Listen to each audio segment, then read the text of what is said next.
supervisors.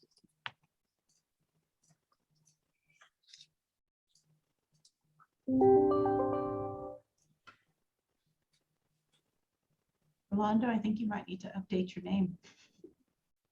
Yeah, you're Jania. I didn't have a link, so Janea reported me the link, so I will There are update. two of us today. Yes. Good morning, everyone. We're going to get started in just a moment here. People are starting to enter into the meeting, which is great. So thank you, everyone, for participating, and we'll get started here shortly.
All right, it is 10:32. So to keep in touch with everyone and to keep you all on time in your schedules today, we'll go ahead and get started. First of all, welcome to everyone. My name is June Livingston, and I feel like Fantasy Island, and I'll be your host today. I work for the Department of Economic Development, and I supervise the Business Environmental Resource Center, Berg. So the purpose of this live webinar today is to provide the restaurant community with some information. A lot of us are getting questions, and we want to make sure that we give you the most updated information as we know it. We will have several updates today on the agenda. We will have the first up will be the industry sector changes from the Environmental Management Department, followed by a public health update, and then some information on the American Rescue Plan Act, otherwise known as ARPA, that you all may know about. And then we'll have some time for a Q&A at the end. So if you have questions, after each speaker, you will have some time to give and ask questions to those speakers. And we will also be posting some information in the chat as well to assist you. So let's go ahead and get started. So with the industry sector update changes with the environmental management, we will begin there. So Marie. Okay, hello everyone. My name is Marie Wooden. I'm the director for Sacramento County Environmental Management Department.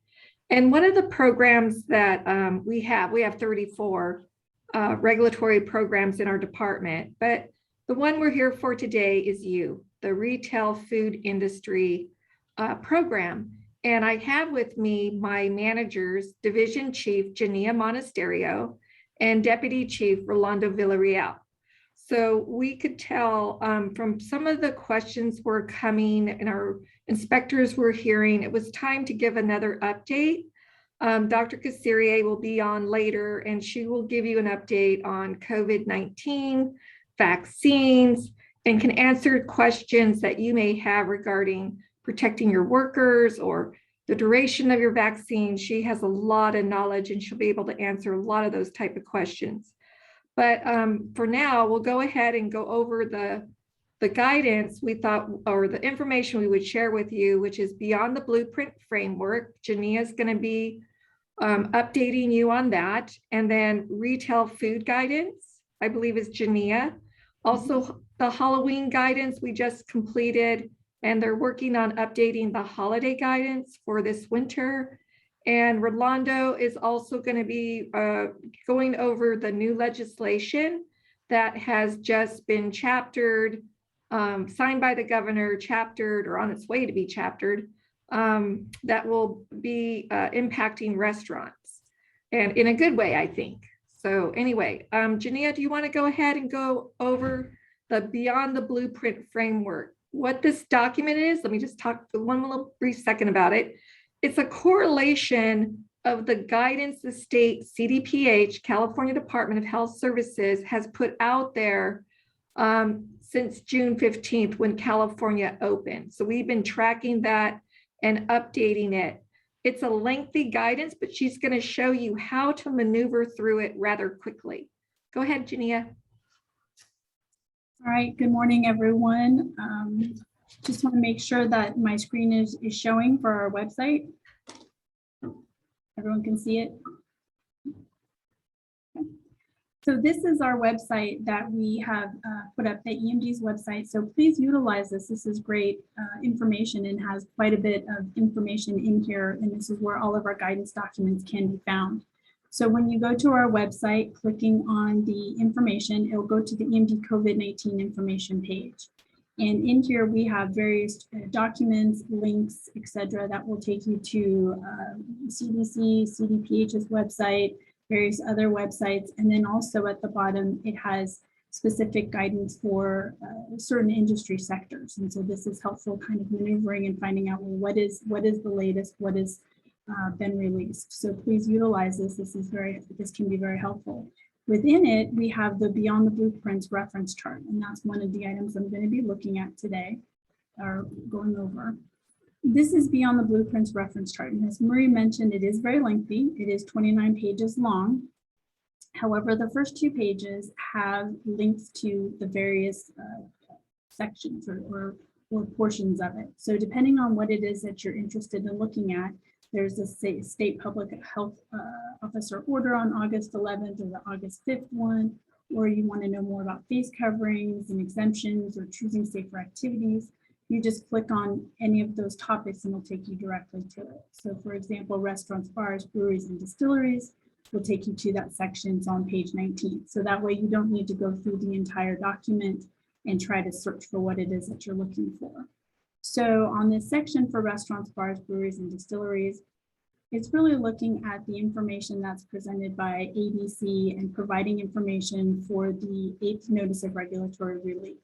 And so this guidance will give information about what that means. And then of course, on the side, on the comments and resources, there are links here that will take you to the various websites or documents so that you can further review that information. So I'll just scroll up here so we can see that there's quite a bit of information. And then it also goes into other sectors such as schools, day camps, places of worship, performing arts, hosting a vaccine clinic. So it's very encompassing and does include quite a bit of information from various sectors. One that I did want to point out is the Sacramento County Public Health Order, July 29th. And so this is the new public health order, or the latest from the county. It does summarize what that public health order entails, and then links to the actual public health order, and then any other links within the public health order that would be useful for understanding that. Again, this is all on our website, and it can be referenced in the section right here under COVID-19 industry guidance. Okay. The next one document I wanted to review, let's go back here, is the food facility industry guidance for operation after June 15th. So after June 15th, the color tier system from the state of California was lifted, so it no longer applies. And so what is in its place is what's called a blueprint for a safer economy. And within that, it has some requirements, but it's really looking at mostly mega events, which we'll get to in just a moment. So food facility industry guidance, this guidance document is helpful for reviewing what kind of requirements are in effect now, and then also any links or information that would be helpful. This guidance document does go over the Sacramento County Public Health Guidance, Public Health Order, which is requiring face coverings shall be worn regardless of vaccination status over the mouth and nose in all indoor public settings, venues, gatherings, and workplaces. And so that includes offices, retail stores, restaurants, bars, theaters, family entertainment, conference centers, and state and local government offices serving the public. For retail food settings, there are some considerations for prevention measures. So to continue reducing the spread of COVID-19, there's some prevention measures that are still encouraged, such as providing outdoor dining options, encouraging social distancing, keeping tables spaced apart, providing hand sanitizer. And then there are some more prevention measures that are actually part of a routine inspection for permitted facilities. Using an approved sanitizer to wipe down surfaces throughout the facility on a routine basis, making sure hand washing sinks are stocked with liquid soap and paper towels, and encouraging employees to stay home if they're exhibiting symptoms of COVID-19 or if they're sick. They do to stay home and not come in and serve food. Beyond the blueprint does focus mostly on mega events and some requirements there. So mega events are defined as events drawing greater than 1,000 people when held indoors and 10,000 when outdoors. So CDPH has issued guidance for mega events. For an indoor mega event, it is required to have a vaccination verification or a negative test result. That is a requirement for indoor mega events. And again, that is for 1,000 attendees in an indoor setting. And that testing must be conducted within 72 hours of the start of the event. For an outdoor mega event, that's 10,000 attendees, that vaccination verification or negative test result is a recommendation. So it's not a requirement, but it's a recommendation. And furthermore, with outdoor mega events, attendees need to wear a face covering if there's 50% of the structure has adjacent impermeable walls, like the concourse or concession stands. And that is a local requirement from the Sacramento County Public Health. Information should be prominently displayed on vaccination requirements and also masking, and attendees must follow the CDPH guidance for face coverings, and venues should make masks available to attendees upon request. And so that's a summary for mega events, indoor and outdoor. Again, this is all on our guidance document, and we have a specific one just for mega events, which puts us in more detail, and that can be found on our webpage. This is a link to the Alcoholic Beverage Control Regulatory Relief. Yolanda will talk a little bit more about that. There's some information coming from some new packages that have been signed into law, and so there'll be a little bit more information about that. But this is a link to the ABC 8th Notice of Regulatory Relief, which is really allowing for the expansion of certain criteria to the end of this year. And so there is some new legislation that expands it even further. I wanted to go over a couple of guidance documents that we've recently released for Halloween and fall activities. The first one is for safe fall Halloween activities. And so this guidance document gives some suggestions or recommendations or ideas on how to celebrate Halloween safely this year. Let's see, it's important to evaluate your risk. That's an important part of saying, what is my risk level or risk level of members of my family? And then making decisions based on that, knowing what's best for you, what's best for your family. And so there's some ideas in this guidance documents about how to have some trick-or-treat activities that can vary from doing trick-or-treat, actually going out and trick-or-treating, and then also some other activities such as movie night, that's for passing out candy, washing hands before passing out candy, giving commercially packaged candy, a variety of treat packs, placing a bowl or container at the end of the driveway. When going out to trick-or-treat, wearing a face mask, keeping distance, practicing good hygiene. If anybody's sick, maybe stay home. And then, of course, the safe trick-or-treating safety measures, accompanying children, making sure that there's enough light, picking candy that's pre-packaged, and making sure it's only in the original wrapper, and having an adult inspect it beforehand. This is the alternatives to trick-or-treating. So there may be some other activities besides trick-or-treating, having a Halloween watch party, virtual costume party, pumpkin carving and painting, candy scavenger hunt, or what's called a reverse trick-or-treat, where you drop off bags of candy. Instead of people come to your house, you go to their house. So there's all kinds of ideas and ways to make Halloween fun this year. And so knowing your risk level and then making those decisions are important to decide that ahead of time. This guidance document does include mega events again. It's on the same one for the food facilities.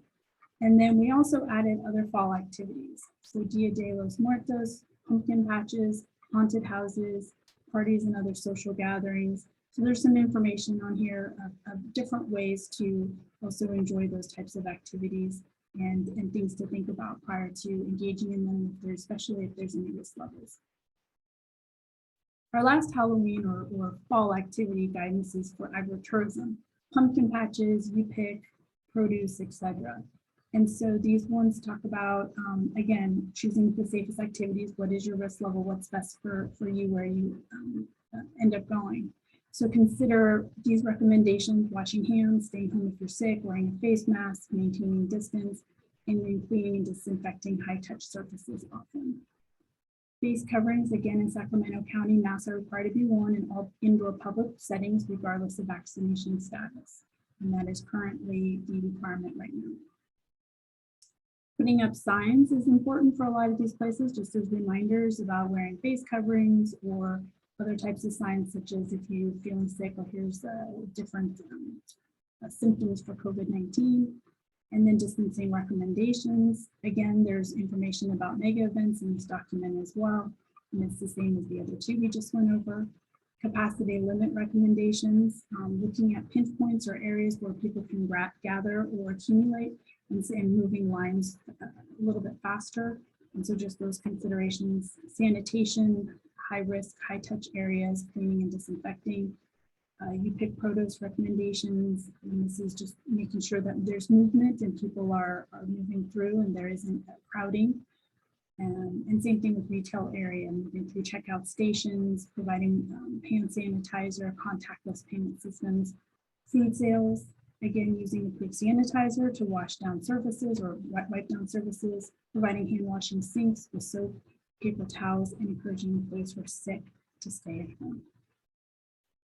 There's very many activities for fall activity, or many recommendations for these many fall activities, such as corn maze, hay rides, haunted house, hay pyramid slides, climbing structures, and animal areas. This guidance document will go through a lot of these and just give some recommendations or considerations when putting them together, or if you're visiting them. So this is something that you can reference and look at.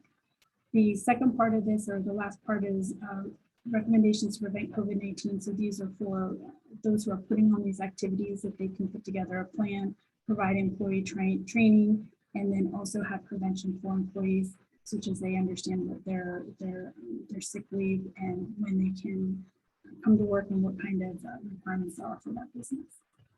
So again, all of this can be found on our website. I'll pull that up, and this is environmental management website, and we have all this information on here plus others, so feel free to check it out, and I'll drop it in the chat after I'm done so that you're able to reference and be able to utilize this website for information. We do update it regularly, so stay tuned to it and keep checking often. We will be providing more guidance for these upcoming winter activities. So we are currently working on winter activity guidance, and we'll be posting that as well. And with that, I'm going to hand it over to Rolando so that he can talk about upcoming legislation. Is there any questions for Jania before we transition to Rolando on any of the guidance? I did put some links in the chat while Jania was presenting, so you can click on those links. She mentioned the winter holiday guidance. That's going to cover Thanksgiving, Christmas, any other winter holiday. That they're working on that right now. It should be forthcoming soon. So as she said, just check back on the website. We will probably update again our food guidance because of all this new legislation that came out. So we'll make sure we get you the right links. This was just released just a couple of days ago, so they'll work on that one, updating it again. But for those of you that belong to the California Restaurant Association, I know that that group has been sending information out to you. But for those that do not belong to it, the Business Environmental Resource Center, Economic Development, as well as Environmental Management Department, we have those resources on our website also. We had one question come in. Any updates on when mask mandates, that looks like you got an answer, when mask mandate may change with the change in positivity rates? Dr. Casserier, when she comes on, she could confirm, but what she's been telling us is 5 cases per 100,000. because that's where the state was when they opened on June 15th of this year. So they're taking that as a marker to drop the mask mandate, but she can confirm that when she comes on. And I did want to add one other item, is that because, just as Maria had mentioned, because there are so many changes and updates, check out our website and pull the documents from there. So that way you always have the most current document, and check and see if there's something new. At the end of each one of our documents, we do have a summary of revisions so that you're able to see what changed from the last revision, to see what has been added.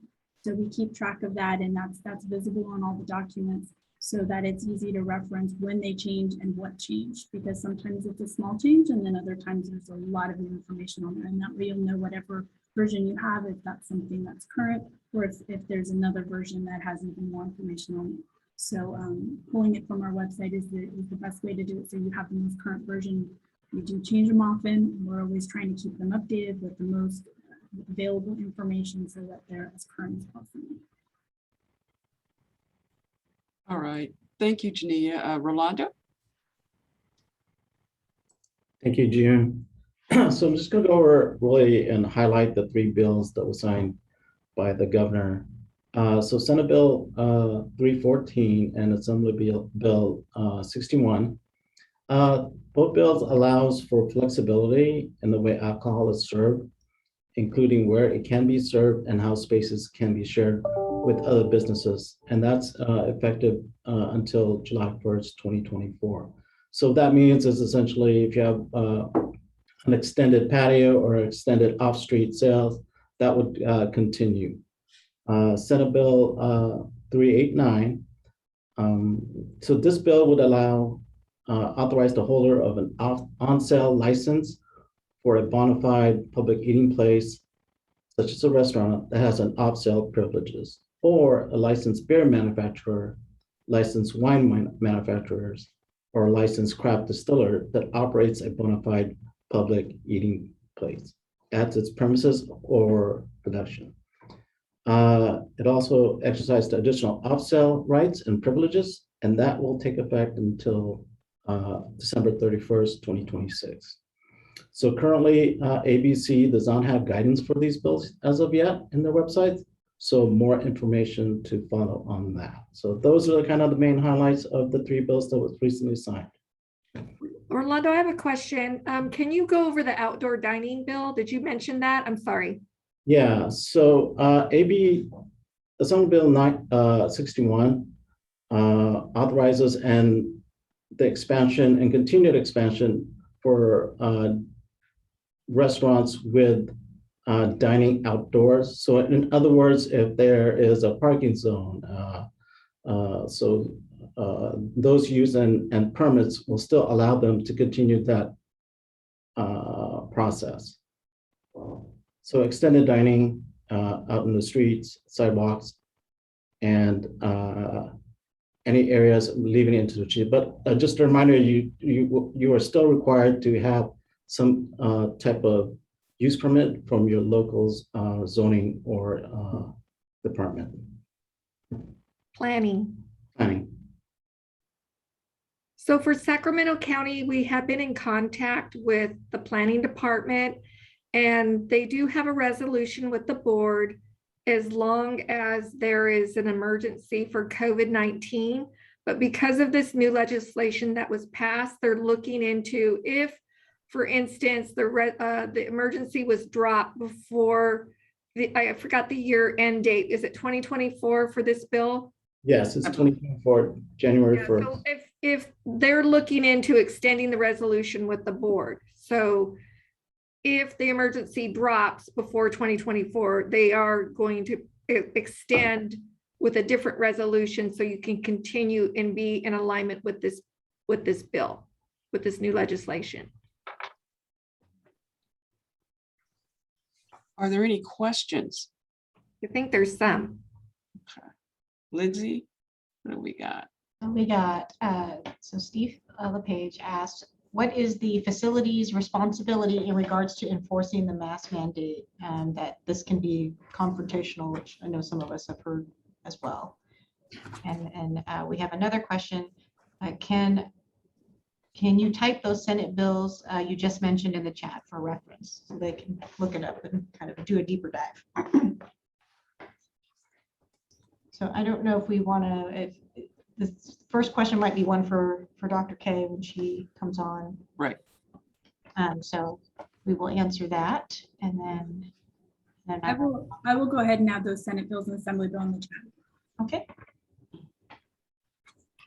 Typing it up right now, Jay. Oh, you got it? Okay. Yeah. I did the first one. If you AB 61, maybe if you put a little bullet next to it. So AB 61 is outdoor dining, satellite facility flexibility, extended deadline to January 1st, 2024.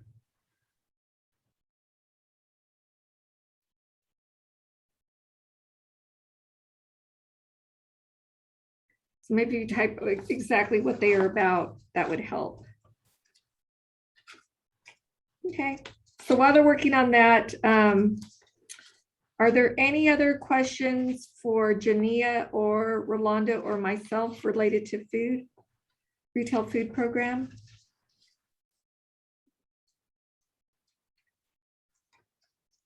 If not, did you see anything else, Lindsay? Any other in the chat? I don't see, or in the Q&A. I think we've handled those so far.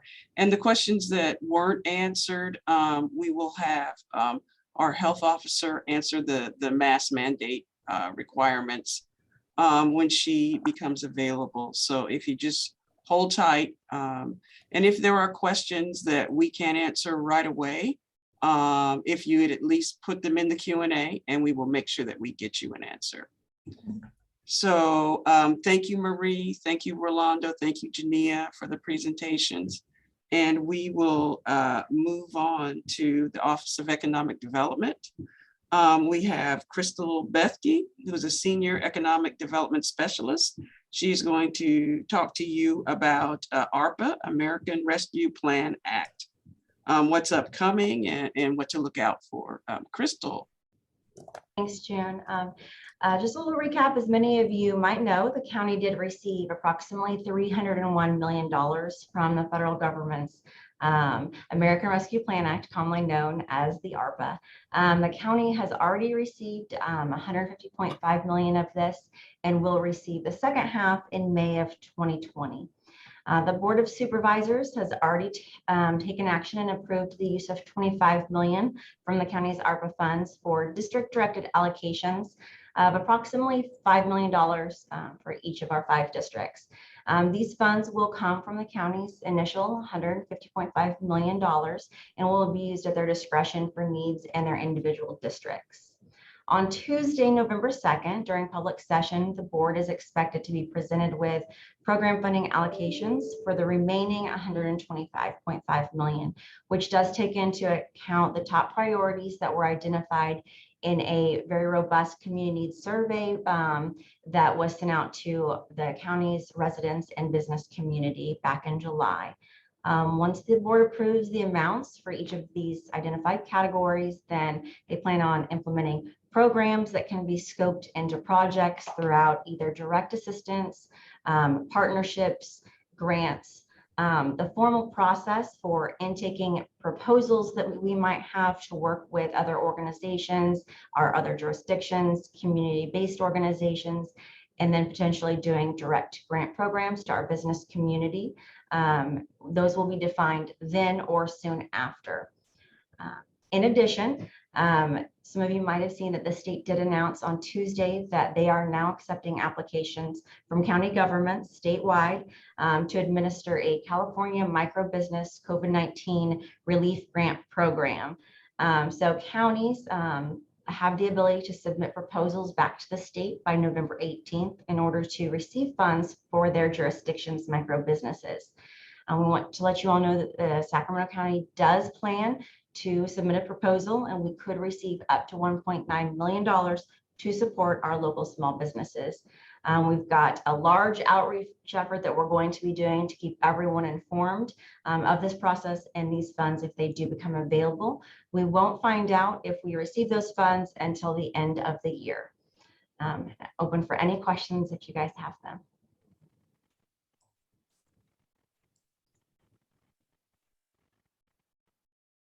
Don't see any questions at this time. All right, thank you so much, Crystal. We appreciate all that information. And as Crystal said, we will keep you updated. We are at the moment checking in to see if Dr. Kassirier will be able to join us. So what we will do is keep going down the agenda and continue to leave it open to ask any questions that you may have. So at the end of our agenda, there is room and time for the cities, chambers, PVIDs, restaurants to provide us with any updates or other members updates if they have anything. So we will open up the floor to that until we're able to talk to Dr. K. Does anyone have any updates at all?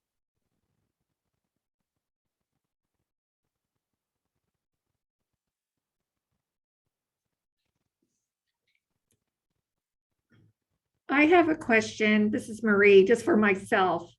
And I know I've engaged with economic development asking these questions, but do you foresee any other aid possibly coming to the restaurant industry group, or any other loans or grants?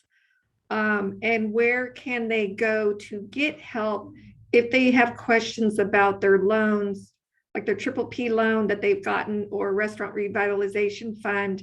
And I've heard rumors, I know this is more than one just topic or one topic or question, but I've heard rumors that restaurant revitalization, they're trying to get another round through because they went through the money so quickly. Do you have any information on any of those subtopics I just spoke about regarding financial aid? I've not heard a timeline on that unless you have, Lindsay. But we'll definitely keep everyone updated. And we do have weekly meetings with our local SBDC and SBA. And as of yesterday, actually, we have not heard any new information on that. As far as county funds go, we do anticipate when we receive the funding allocations from ARPA to do direct grants. This is outside of the platform of the $100.9 million we do hope to receive from the state for our micro businesses. And when we do those direct grants, of course, restaurant community is going to be a high priority in those. We don't have the formulation for the process that's going to take place yet, or exact timeline. But again, we do hope to focus on the restaurant community, and we will continue to keep everyone updated on that.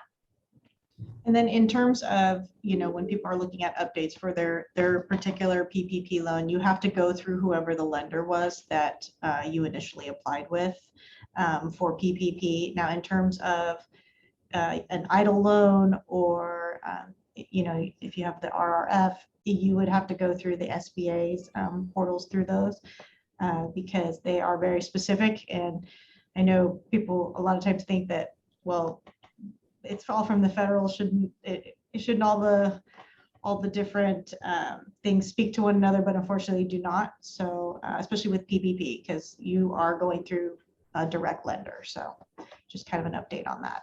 I'm sorry, did we answer all your questions, Marie?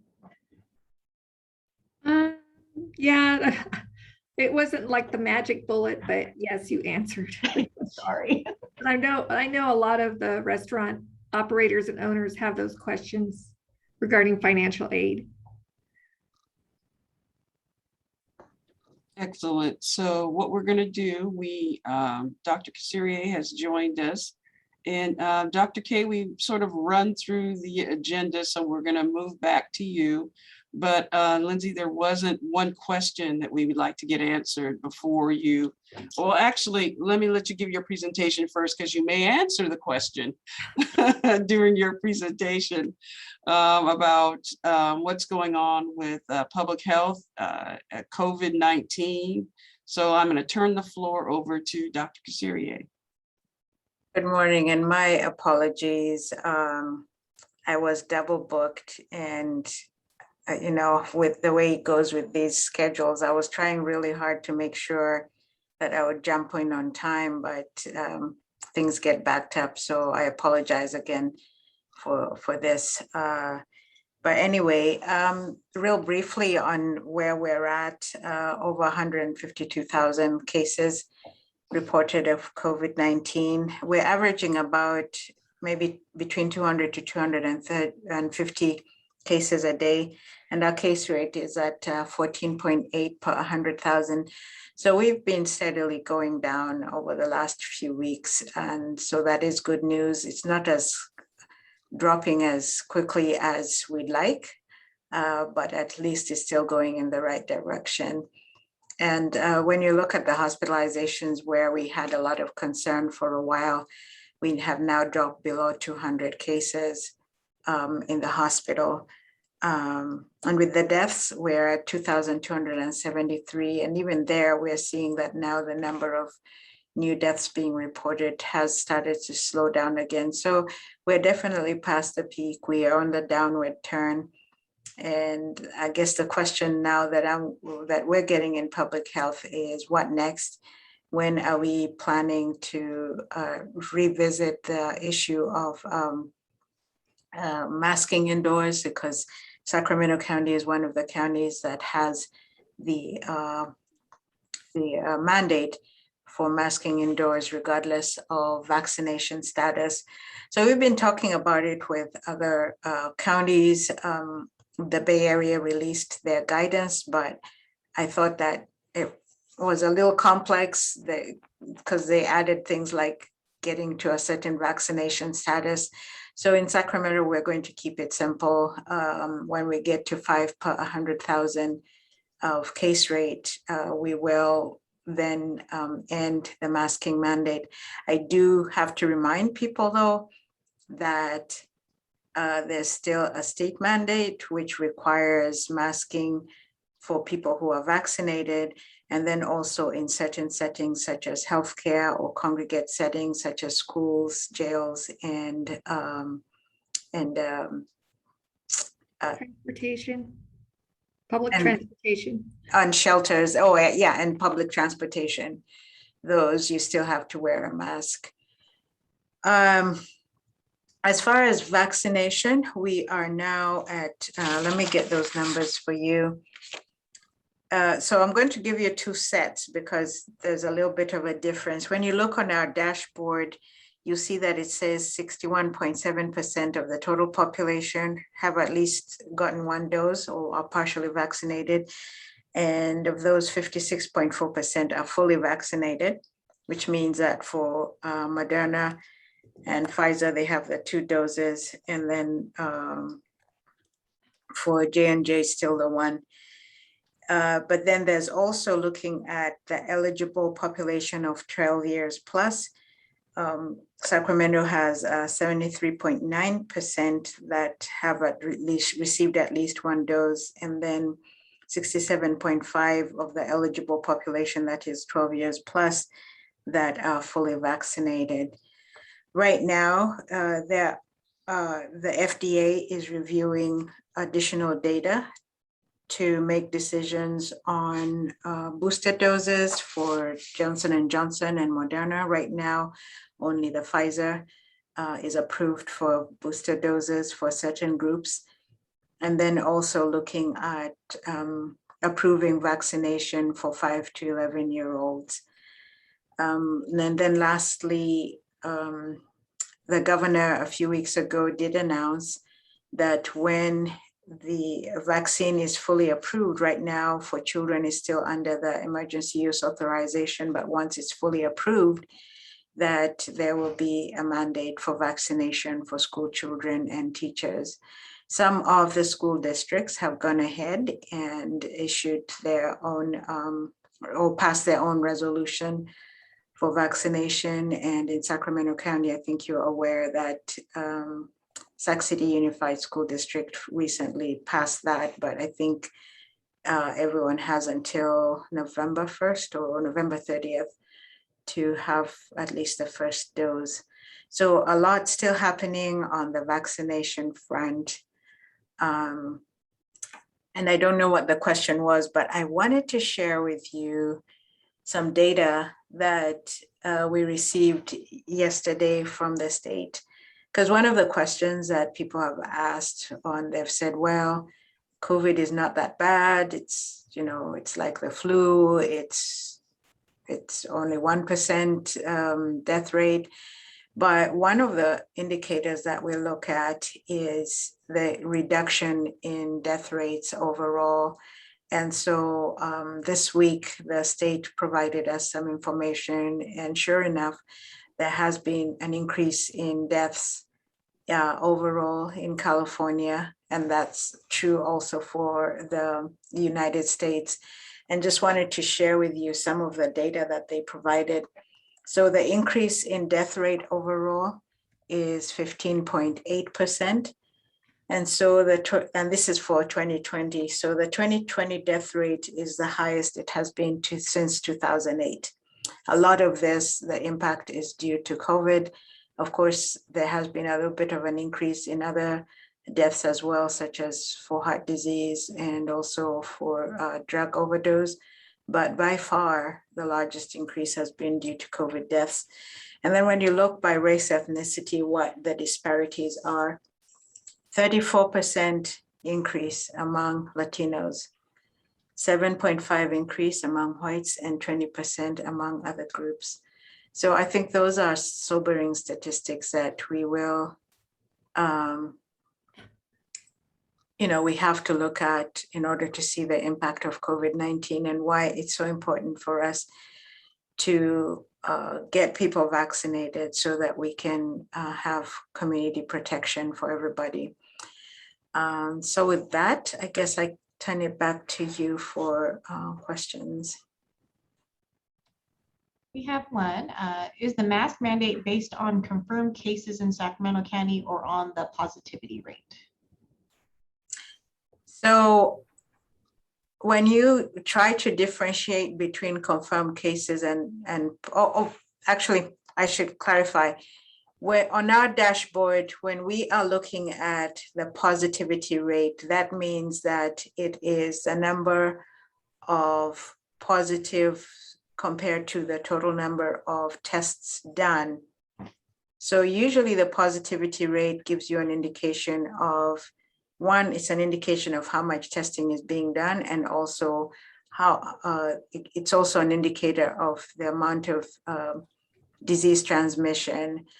The case rate is a bit different in that it's looking at the number of positives in the population.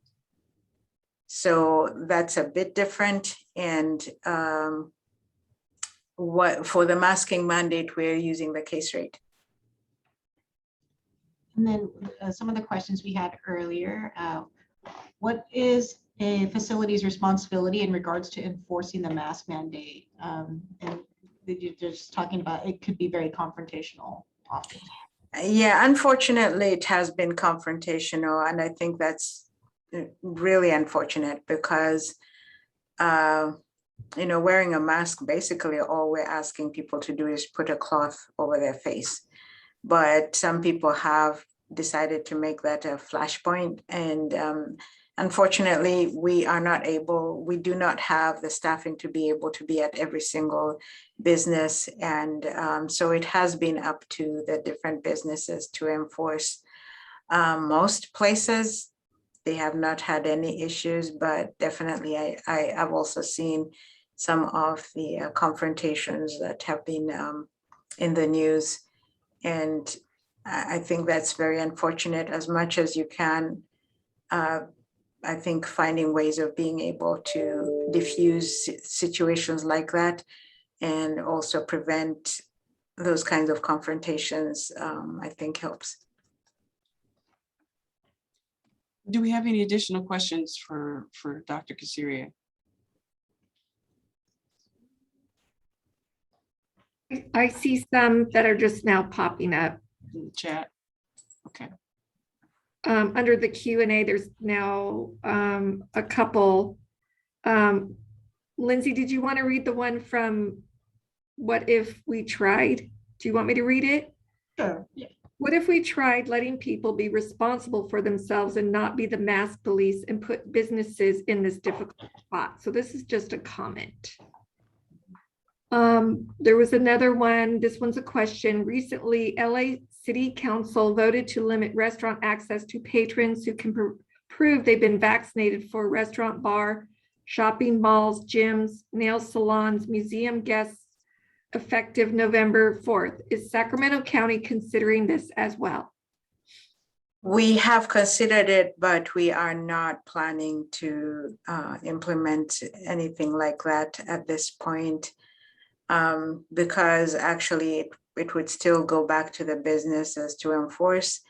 And I know you're already having a hard time with enforcing the masking mandate. So adding the vaccine mandate would be an additional burden. And so that's something that we had to weigh, because especially some of the smaller businesses, it would be a hardship. And also they would have to get some training on knowing how to read the vaccination cards, because the people can actually go into the state system and get a QR code, but then the business has to have a special QR code reader to be able to get that. Otherwise, then they still have to look at the picture on the phone and also make sure that it is a valid vaccination card. So there's a lot of infrastructure that would have to be put in place for that. I know it's being considered at the state level as well. I'm not aware of it becoming an imminent mandate, but I'm also aware that some places like LA and the Bay Area have gone ahead and implemented that. So of course, we're watching closely to see how it goes. And then just one thing, Matt Sutton with the California Restaurant Association offered up his email for questions regarding AB 61. We were going to give him an opportunity to speak, but he unfortunately doesn't have audio today. So I just kind of wanted to put that out there, that his email is in the Q&A portion. So if anyone has questions specifically about those, about AB 61, which was a CRA sponsored bill. So go ahead and take a look. Right, and that one was about the expansion of outdoor dining. And to give some praises to the California Restaurant Association. Burke is a member of the Restaurant Association as well. As Lindsay just alluded to, they sponsored the bill, which is very successful. And we believe that will really help restaurants during a considerably difficult time that seems to continue with each day. So kudos to the Restaurant Association on that. As we move to closing, are there any other I think I see one other question. No. Okay. Any other questions that we can answer live for you? I do want to make a comment. Matt, I think Lindsay said his email will go into the chat, but he can't type. So I don't know if you can provide the email to the CRA so people can ask questions, or maybe they want to be a member or get information in the chat. June or Chase. There it is. Okay. It should be in there now. Thank you. Thanks for pointing that out. We want to make sure people can get the information as quickly as they can. So, and thank you, Matt, for providing that information. Any other questions for any of our panelists or comments? Anything that's going on within your organizations, questions that you may be getting for restaurants from their staff that they need some answers from us, please feel free. You can either post it in the chat or you can ask your question live as well.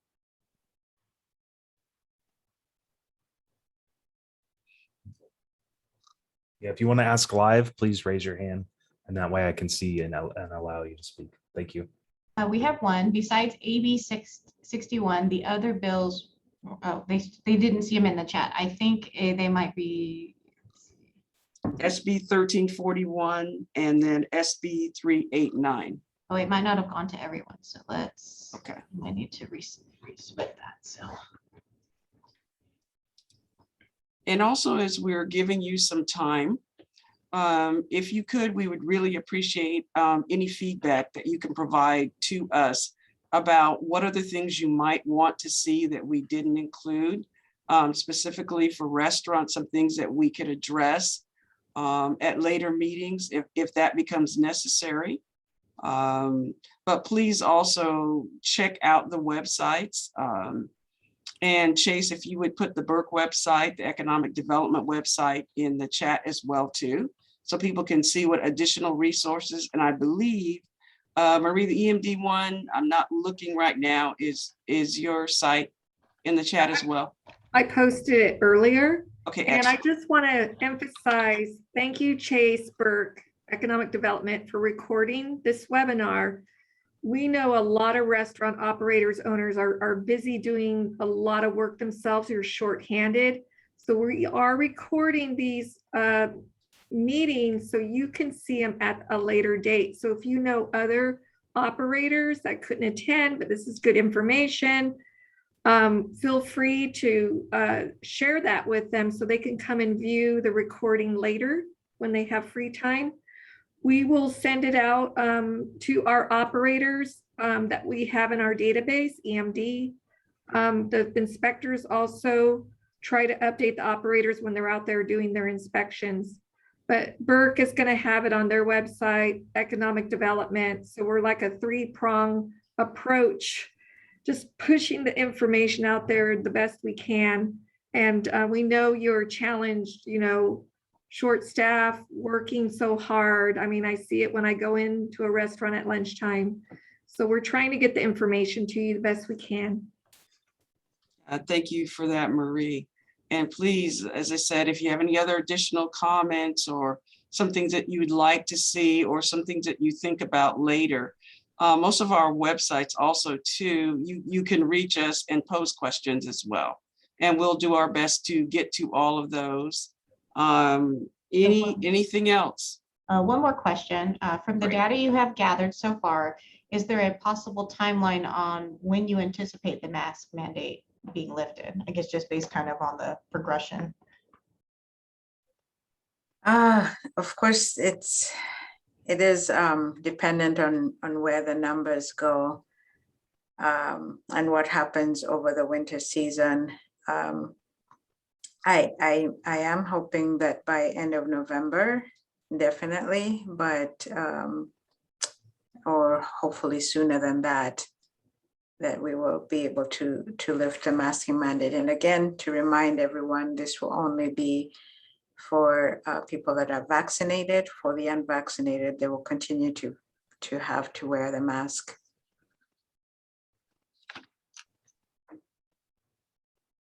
All right. Well, at this time, I would really like to thank all of our speakers today. Dr. Kassirier, Marie Wooden, Jania, Rolando, all from EMD, and to Crystal Bethke from Economic Development. We work in providing this information to you on an ongoing basis. As things change, we try not to be too intrusive on your time, but we want to make sure that you know what's coming, what's here now, and resources. So if you could provide us information in the chat as to how you think this meeting went. So this webinar. So thank you, everyone. We really appreciate your time. And Lindsay and Chase, did I forget anything? Anything else that I need to mention? I don't think so. I do have one more question. Excellent. Are there any anticipated changes to quarantine enclosures? There might be some adjustments in terms of the length of quarantining, and we will make sure that we make that information available. There have been times where the length of the quarantine has been shortened because of the availability of testing. So we'll make sure that we send out that information when we make those changes. Excellent. Thank you. Did I miss any other, Lindsay, or are we good? I think we're good. All right. Well, thank you, everyone. Please stay posted. Please check the websites for when this information will be posted. And if you share this webinar with other colleagues, we would really appreciate it. So thank you, everyone. This concludes the webinar.